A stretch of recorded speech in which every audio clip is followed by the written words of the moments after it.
Disasters. Smoking. Cigarettes, alcohol, forest fires, Disease. cancer, Domestic violence. falling. What do I consider lethal? Well, obviously things that kill people. What do I consider lethal?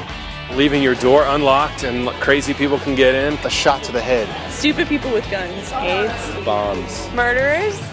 So what do you consider lethal? For most, it's a matter of perspective.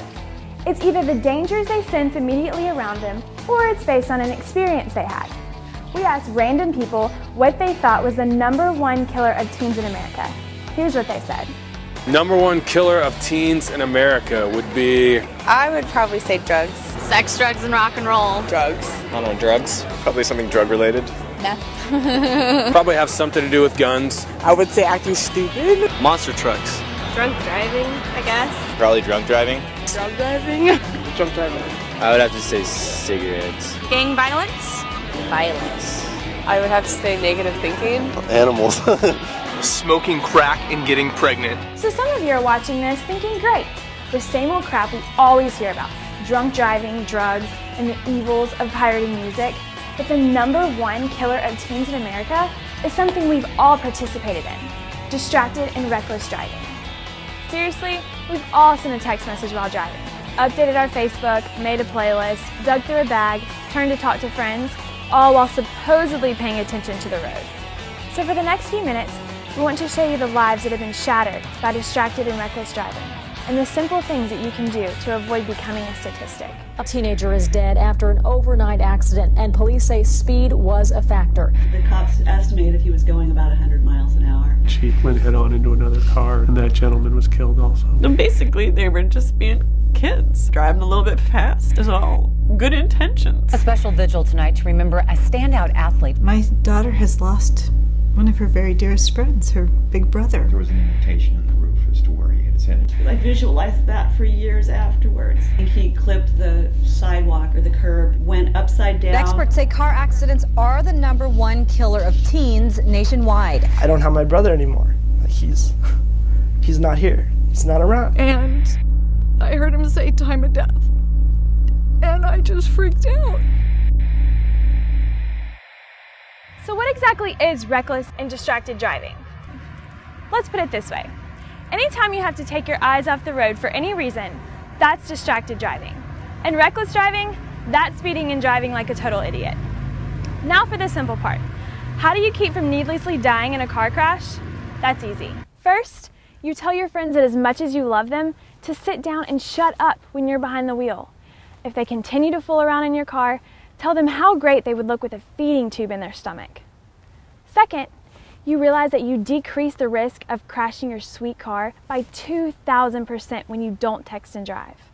Third, you come to terms with the fact that you might have to wake up 2 minutes earlier just so you're not speeding and running stop signs and putting your life and the lives of others at risk, just so you're not late. Still not exactly sure what reckless and distracted driving is? Let's hear what our resident expert has to say. Hi everyone, it's Katie here to talk to you about your driving habits. So, here you are driving along with your peeps. You got your window down, tunes blaring, giggling like toddlers in a candy shop. When you, the driver, decides to impress your friends with an outlandish display of horsepower. Really? Breaking the speed limit? Risking your life just for kicks and giggles? Come on, people. That's called reckless driving. How about this little scenario?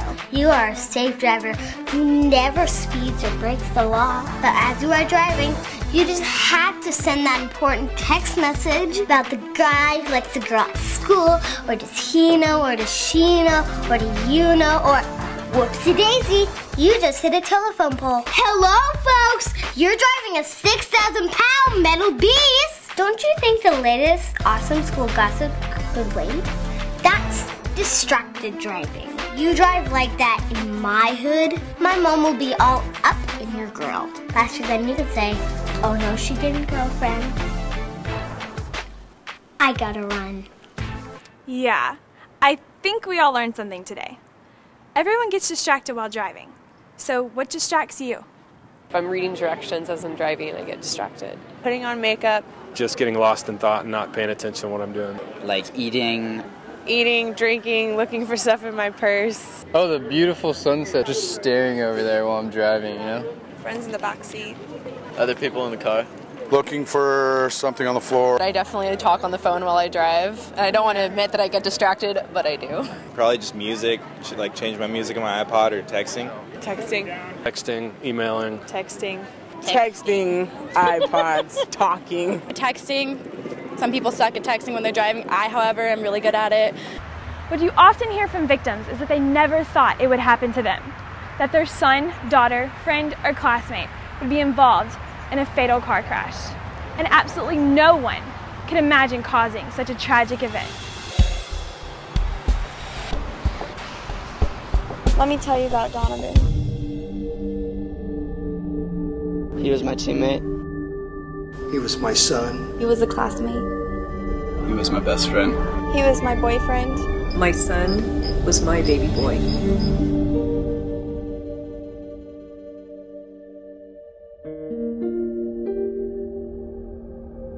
We were just kids, like, having fun. We were laughing, we were blaring the music up really loud, and I noticed that we were going pretty fast, and it was causing the car to swerve back and forth. We were like making fun of her, telling her like, can't you keep the car like in a straight line? My response was, oh, like this? And I jerked the wheel back and forth. And the next thing I know, I just see a tree coming at us. I remember like all the sounds of like the car crashing.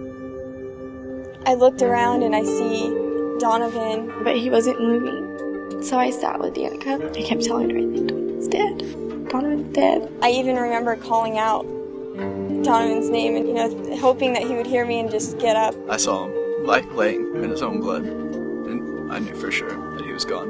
When we walked up, that's what he first said, was Donovan didn't make it. I remember hearing Martha. Not my son. Not my boy. And I think that was one of the most painful things to experience, was hearing a mother cry about her son. The screaming of a mother, just now finding out that her son is dead. And all simply because of something that was so preventable. We were just going home.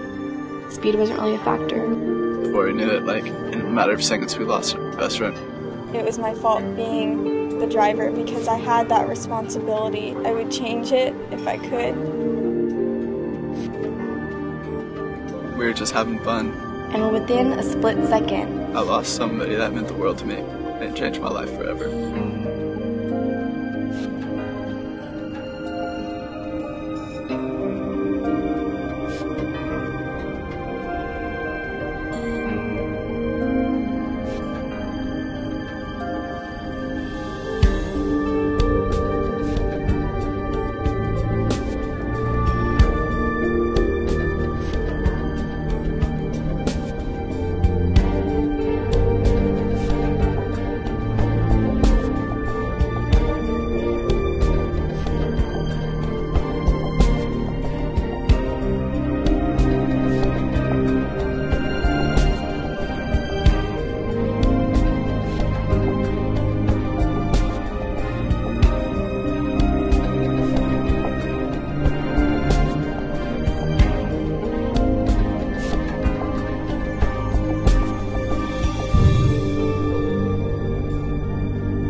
So you've heard the compelling stories, you've seen the stats, and unless you were sleeping or busy worried about what your teacher is wearing today, you understand the simplicity of the message. What is lethal to teens are bad driving habits, something that can be changed, something that can start saving lives today. So now it's your turn. Fill out the I Commit card, visit the website whatdoyouconsiderlethal.com, and help us promote this important cause by participating in the Create Real Impact contest. Most importantly, when you're behind the wheel, focus on the road ahead of you and get where you're going safely. And the reason this is so important to me, my life was shattered by a reckless driver who took the lives of my mom, 2 best friends, and niece while I was pulled from the burning wreckage. I live every day thinking about what could have happened if that driver had chosen to drive differently. Don't let it happen to you.